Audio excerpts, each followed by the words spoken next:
મારું નામ ઠાકોર શૈલેષ છે, ગામ વાલેવડા.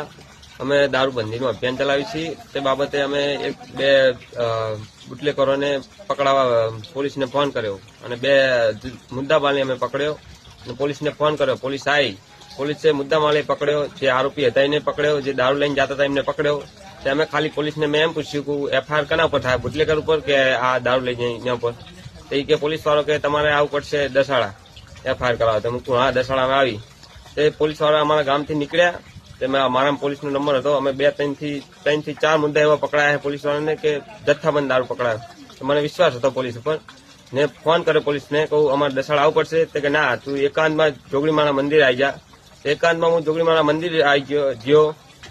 2 ગાડીઓ આવી. મારા 6 થી 8 પોલીસ વાળા મારી કોલમોડ થઈ ગયા. મારી સાથે ચાલીને મને 3 થી 4 ટોલ છોડી. પછી પાછી બાલ ચાલીને મને પાડ્યો. પછી 3 થી 4 ટોલ પાછી છોડી અને અમને મારી બેનને મારી અને મારા જે મમ્મી છે એમને પણ ધક્કો છોડીને પાડી દીધા અને મારા ભાઈને પાડી દીધો. અને આનો ન્યાય અમને મળશે એવી અમને આશા છે અમારા ઠાકોર સમાજ ઉપર. અને અમારા જે અલ્પેશસિંહ ઠાકોર નેતા એમને પણ અમે રજૂઆત કરી છે, એ પણ આવવાના છે. એટલે અમને સપોર્ટ થોડો કરજો.